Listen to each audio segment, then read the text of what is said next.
ভারত আমাদের চিরশত্রু।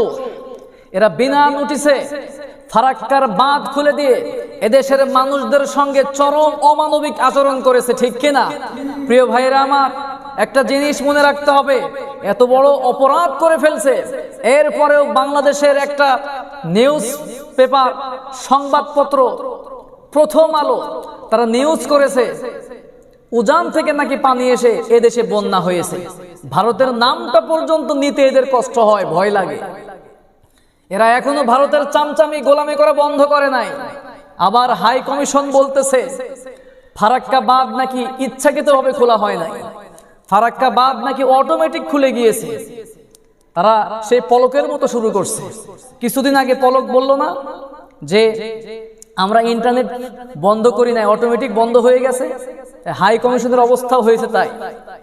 আর আমি হুঁশিয়ার করে দিচ্ছি, বাংলাদেশের সংবাদপত্র থেকে শুরু করে মিডিয়া থেকে শুরু করে যারাই এখনো এই স্বাধীন বাংলাদেশে থেকে এখনো যারা ভারতের চামচামি করবে, গোলামি করবে, এদেরকে চিরতরে নিষিদ্ধ করতে হবে, ঠিক কিনা?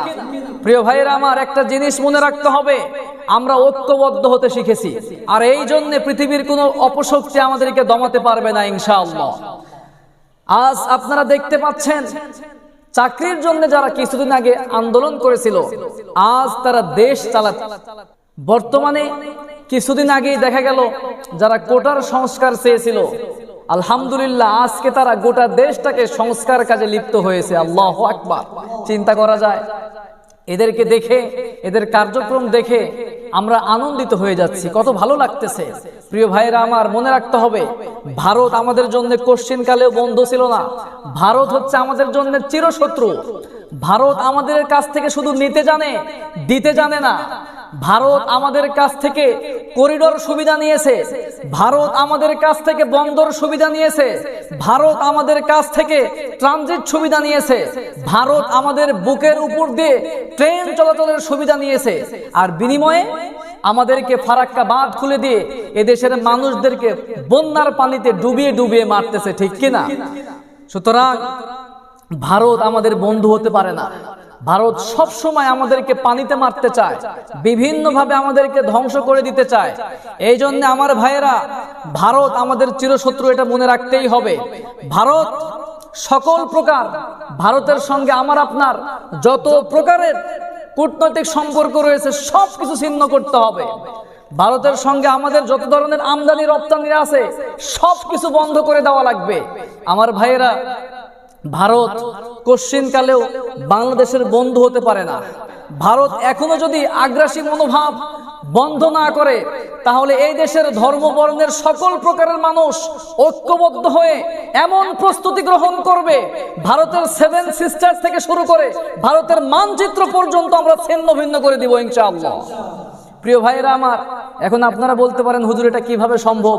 আমরা তো ছোট্ট একটা দেশের বাসিন্দা, ভারত তো আমাদের চতুর্দিকেই রয়েছে। প্রিয় ভাইরা আমার, মনে রাখতে হবে, আমরা মুসলমান, আমরা কোশ্চিন কালেও সংখ্যা দিয়ে বিজয় অর্জন করি নাই। ইতিহাস দেখেছে যতগুলো বিজয় আমরা এনেছি, প্রত্যেকটা বিজয় আমাদের ঈমান এবং আল্লাহর সাহায্য ছিল, ঠিক কিনা? মুসনাদে আহমদের বর্ণনায় হাদিস শুনলে আপনি অবাক হয়ে যাবেন। বিশ্বনবী সাল্লাল্লাহু আলাইহি ওয়াসাল্লাম বলেছেন, ইসাবাতান মিন উম্মতি আখরাজাহুমাল্লাহু মিনান নার, ইসাবাতুন তাগজুল হিন্দ ওয়া ইসাবাতুন তাকুনু মা ঈসা ইবনে মারইয়াম আলাইহিমাস সালাম। নবীজি সাল্লাল্লাহু আলাইহি ওয়াসাল্লাম মুসনাদে আহমদের বর্ণনায় বললেন, শেষ জামানায় আল্লাহ রাব্বুল আলামিন 2 শ্রেণীর মানুষদের জন্য আল্লাহ পাক জাহান্নামের আগুনকে হারাম করে দিয়েছেন।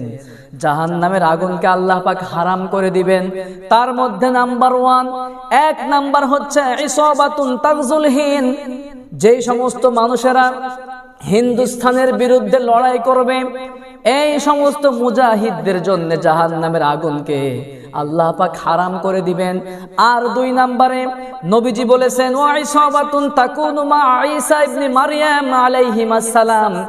আর দ্বিতীয় হচ্ছে ওই শ্রেণীর মানুষেরা যারা ঈসা ইবনে মারইয়ামের সঙ্গে থাকবেন। ঈসা ইবনে মারিয়াম আলাইহিস সালামের সঙ্গে থেকে দাজ্জালকে রুখে দাঁড়াবেন, দাজ্জালের সঙ্গে লড়াই করবে। এই দুই শ্রেণীর মানুষদেরকে আল্লাহ পাক জাহান্নামের আগুনকে হারাম করে দিয়েছেন। সুবহানাল্লাহ। চিন্তা করা যায়, আল্লাহ পাক বলতেছেন শেষ জামানায় হিন্দুস্তানের সঙ্গে যে সমস্ত মুসলমানরা লড়াই করবে, হিন্দুস্তান বিজয় যারা লড়াই করবে, এই সমস্ত মানুষদেরকে আল্লাহ পাক জাহান্নামের আগুন থেকে মুক্তি দান করবেন। সুবহানাল্লাহ। হিন্দুস্তানের সঙ্গে মুসলমানদের লড়াই হবে, তুমুল লড়াই হবে, এত বেশি রক্ত ঝরবে, প্রাথমিক পর্যায়ে মুসলমানদের অবস্থা খুব খারাপ হয়ে যাবে, কিন্তু অবশেষে দিন শেষে আল্লাহ রাব্বুল আলামিন মুসলমানদের পক্ষে হিন্দুস্তানের বিজয় দান করে দিবেন। সুবহানাল্লাহ। এই হিন্দুস্তান আমরা আমাদের পূর্বপুরুষরা 7 থেকে 800 বছর শাসন করেছে, আবার এই হিন্দুস্তান মুসলমানরাই শাসন করবে পড়েন ইনশাআল্লাহ। সুতরাং আমার ভাইয়েরা, বাংলাদেশের মানুষ, বাংলাদেশের 18 কোটি মানুষ 30 থেকে 40 লক্ষ বাংলাভাষী মানুষদের সাহায্যে যেভাবে এগিয়ে আসতেছে, আমার কাছে মনে হচ্ছে শুধু ভারত কেন, পৃথিবীর কোনো অপশক্তি বাংলাদেশের মানচিত্রের কোনো কিছুই করতে পারবে না ইনশাআল্লাহ।